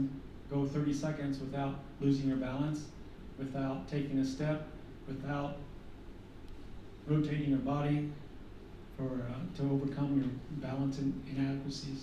อันนี้ครับเป็นดูเรื่องของ balance error scoring system นะครับเขาบอกว่าอันแรกก็คือยืนให้เท้าชิดเข้าหากันนะครับแล้วก็หลับตามือจับเอวนะครับก็ไม่เอียงไปข้างใดข้างหนึ่งอะไรเงี้ยดู error score. And the score is determined by how many errors you make in that 30 seconds. And these are the errors that you can make. If you open your eyes, that's an error, and you get scored a point for that. Lifting your hands off your hips, point. If you're on one foot, if you touch your non-balanced foot down, that's a point. อันนี้ก็เขาก็ดูจากค่า error นะครับว่าเราerror มีอะไรบ้างอย่างเช่นลืมตาขึ้นมาเพราะเวลาเราทดสอบทำ30 วินะครับหรือว่ามือออกจากสะโพกนะครับหรือว่าถ้าเกิดทำขาเดียวทดสอบขาเดียวแล้วเท้าไปแตะพื้นเท้าอีกข้างนึงที่ลอยแตะพื้นก็ถือว่าเป็น error นะ Taking a step or taking a hop with your stance foot, lifting your forefoot or heel of your stance foot, moving the hips more than 30 degrees of hip flexion or abduction. Something like this when you're on one foot. ก็error อะไรมีอะไรอีกเช่นอาจจะถ้าเป็นยืนขาเดียวอาจจะมีการก้าวไปข้างหน้าก็หรือว่ากระโดดไปข้างหน้าหรือว่ามี movement ของเท้านะครับหรือว่า มีการยกส้นเท้าขึ้นนะครับอันนี้ก็เป็น error แล้วหรือว่ามีการเคลื่อนไหวของสะโพกนะครับเป็น hip flexion มากกว่า30 องศาหรือ abduction นะครับ Once you've made an error, you need to get back into the position as quickly as you can. And you get a point if you stay out of position for longer than 5 seconds. ก็เกิดerrorก็พยายามกลับไปเป็นท่าที่ถูกต้องเลยครับแล้วก็เกิดว่ามากกว่า5 วินาทีก็จะไม่นับตัด These are the 3 positions. You do each one for 30 seconds, count the number of errors total among the 3, and that is your score. ก็อันนี้ก็เป็น3ท่าที่ทำนะครับก็มียืนเท้าชิดยืนขาเดียวแล้วก็ยืนปลายเท้าต่อกันท่าละ30 วินาทีหลับตา So if I'm doing the second one, I'm going to be in this position, okay, with both hands on hip. I'm going to close my eyes. I'm going to run the clock. I fell over. That's one point. Hips went too far. Another point. Touch the ground. Another point. Swing the leg. Another point. I'm killing it. ก็ point ที่ได้คือ point ที่เกิดจากความผิดพลาด error นะครับไม่ใช่ได้แต้มดีนะครับ And the last one is with your dominant foot in front of the other one. Same thing, hands on hips. Close the eyes. And you got the same idea. In this one, it's easy to just lift the heel up, turn it out, maintain balance again. And that's where you get one of the errors is to come off of the heel or come off the ball of the foot. อันสุดท้ายก็เขาบอกขาถนัดวางไว้ข้างหน้านะครับเป็นเนี่ยแคนเดิลนะครับเป็นเท้าต่อกันนะครับก็มีโอกาสถ้าเกิดส้นเท้าดุดขึ้นมาหรือว่าเปิดปลายเท้าขึ้นอะไรเงี้ยก็ถือว่าเป็นerrorเกิดขึ้น And there's normative data on how well you do, and it's based upon age. Because I guess as you get older, your balance becomes worse and worse. แล้วก็มีค่านองนะครับน่าจะอยู่ในหนังสือนะครับแล้วก็บอกว่าพอขึ้นอยู่อายุด้วยมันแต่ละช่วงอายุมันจะไม่เท่ากัน I've noticed that. I mean, most adults can't stand in 1 foot. And this test is going to, I mean, this is with your eyes open, they can't stand on 1 foot. If you close your eyes, then you're only dependent upon the vestibular system in your ear for your balance. You don't have the visual cues. So it makes it even doubly difficult. ก็การทรงตัวมันก็ขึ้นอยู่กับสายตา vestibular system นะครับระบบน้ำในหูแล้วก็ proprioception งั้นพอเราปิดตามันก็จะตัดระบบออกไปหนึ่งระบบนะครับระยะคือไม่ได้บอกต่อกันเฉยๆ Is there any the specific area for the square on when they're standing? No, and it's also suggests that you do it with bare feet. If you're using shoes, then you're highly dependent on the composition of your shoes, because that's going to contribute to the difficulty as well. เขาแนะนำให้ใช้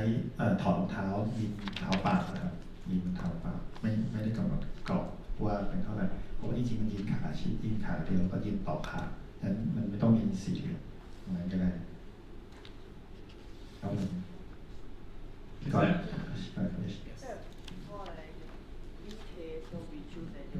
the left for the dominant leg, but for me in basketball, the dominant leg is not a pivot leg, so the pivot leg is more stable. Yeah. So you can choose the one. As long as you do it the same way every time, right? So we can choose any leg. Yeah, and if it's specific to your sport, definitely the dominant leg. Yeah. ก็ขาท่าถนัดอยู่ข้างหน้าแต่ก็แล้วแต่ถ้าเกิดทำไงก็ทำให้การทดสอบมันเหมือนกันทุกครั้งนะครับ I mean, usually when you're talking about dominant leg in soccer, for example, you're talking about the leg that you kick with, right? But in my mind, you know, if I'm more, I kick strong with my right leg, okay? But when I jump, I mean, my dominant leg is my left leg. So how do you determine dominant leg? And if doing that on a hard surface isn't hard enough, you can do it on an unstable one. ก็ทดสอบมันจะมีอาจจะทดสอบพื้นที่แข็งๆเป็น hard surface หรือว่าจะเป็น unstable surface ก็ได้ครับก็คือเอาโฟมมาวาง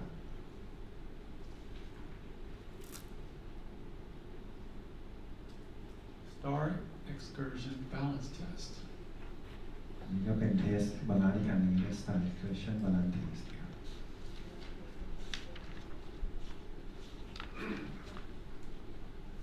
Here you put tape on the floor, creating this star pattern, and the subject stands in the middle of the star pattern on basically supporting himself on one leg. Then they're going to reach out in the front, touch as far as they can along the tape, and that's recorded. Reach to the 45, reach to the side, back 45, straight back, and you're going to cross over, here and there. Okay? And the whole time, you need to maintain balance on that single foot and not take any weight with the tap foot. อันนี้ก็เป็น Star Excursion Balance Test เขาบอกก็แปะเทปไปเป็นดาวครับแล้วก็ยืนอยู่ขาข้างเดียวแล้วก็ก้าวไปแตะข้างหน้าแล้วก็วัดระยะทางนะครับในการแตะในแต่ละทิศก็45องศาไล่ลงมาก็เป็น cross leg. And that's typically done 3 times with at least 15 seconds in between each test. ก็ทำ3 ครั้งนะครับในแต่ละครั้งก็มีระยะเวลาห่างกันประมาณ15 วินาทีนะครับ And any time you come down and you lose your balance, touch the ground, that's the end of that. That's the end of that trial. ก็เวลาแตะก็ต้องให้รักษาการทรงตัวไว้ถ้าแท็บก็ไม่เอานะครับเพราะว่าถ้าเกิดเสียการทรงตัวไปก็ถือว่าจบกับการทดสอบอันนั้นก็ทำ So your final score is the total distance reached on on all 7 times 3, 21 touches. ก็สกอร์ก็ดูจากระยะทางทั้งหมดนะครับที่ทำได้ในทุกทิศทางนะครับผม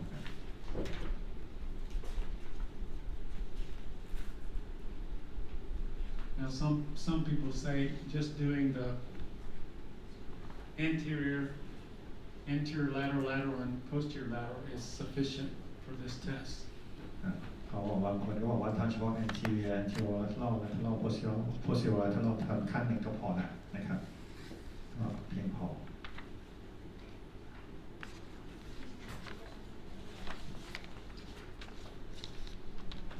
Sit and reach.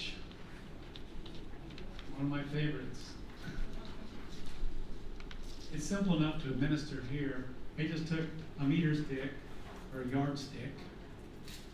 and they'll place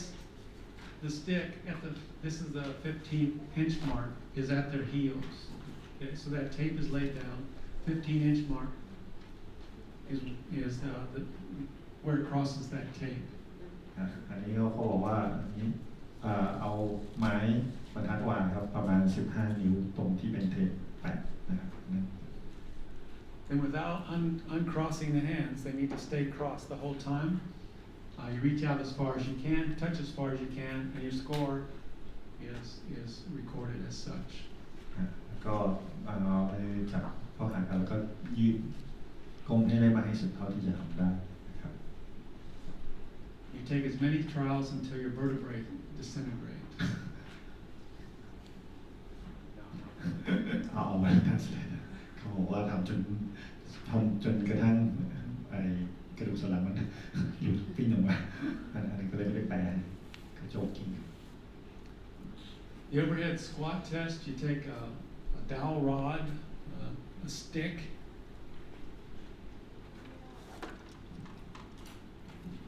and your grip is going to be twice shoulder width, so it's going to be a pretty wide grip. Then you're just going to go down into a full squat, and to be able to get a passing score at the bottom of the squat, you need to be able to keep your torso vertical. I don't know if that's even possible. ในก็ overhead squat นะครับเขาบอกว่าใช้บาร์แล้วก็ทำให้เป็น full squat ก็คือลงมาให้สุดนะครับพอลงสุดก็พยายามรักษาลำตัวให้ตั้งตรงนะครับ And this test suggests you do it 5 times, and the score is actually a qualitative one. There's no number involved. It's just the testee will look at it and say, well, that's a good position at the bottom there. เขาบอกว่าทำอย่างน้อย5 ครั้งนะครับแต่ว่าคะแนนในการเรียนว่าคนที่ทดสอบนะครับคนทดสอบไม่ใช่ผู้ตรวจสอบคนทดสอบจะเป็นคนให้คะแนนทางคุณภาพนะครับดูจากท่าว่าเป็นยังไงบ้างนะท่าโอเคไหม You have to get at least as low as the crease of the hip. Must be below the knee. แล้วก็ต้องเป็น full squat ก็คือเขาบอกว่าอย่างน้อยสะโพกต้องต่ำกว่าข้อเข่าครับให้ลงไปให้สุด So it's not necessary that you go all the way down on this test.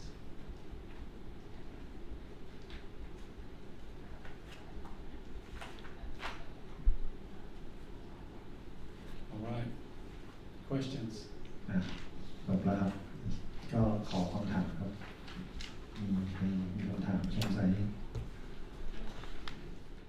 If you have a test like a 40-meter run, I mean, how long does that take to recover from? Right? So you need at least take that much time before you do the subsequent test. But even after a full recovery of the energy systems, I mean, you still have some possibility of structural damage that you've made and some soreness that you've created from the power test that might interfere with something that requires precision, such as the balance test, or something that requires a lot of agility, such as a T-test. That may not be a good idea to put that right after the 40-meter. เราบอกว่าต้องเข้าใจระบบพลังงานนะครับรู้ว่าการทดสอบเนี่ยมันมีเกี่ยวข้องอะไรบ้างแล้วต้องการระยะเวลาในการพักฟื้นเท่าไหร่นะครับเพราะว่างั้นมันจะไปรบกวนกับการทดสอบอันต่อไป นะครับเห็นว่าเราไปวิ่ง40 เมตรปุ๊บเราก็หมดละนะครับเราต้องใช้เวลาในการพักฟื้นเท่าไหร่ในการ recovery เท่าไหร่นะครับ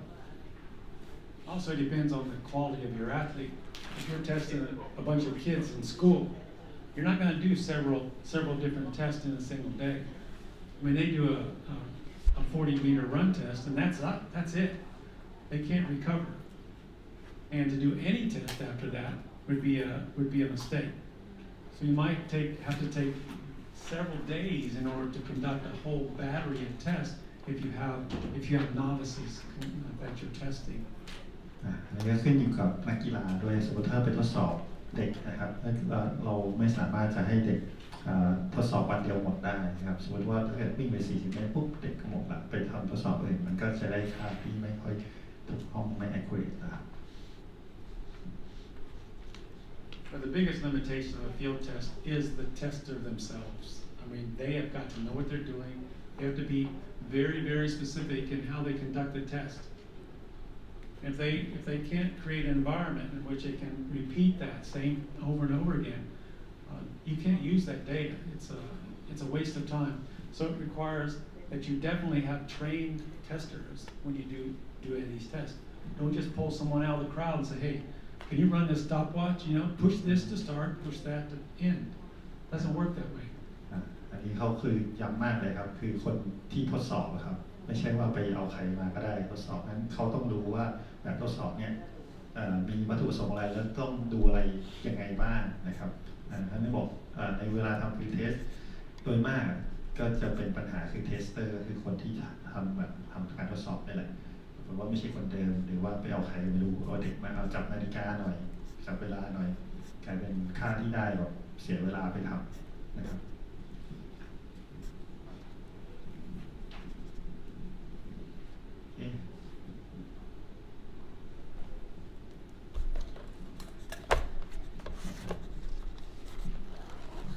If no more questions, we can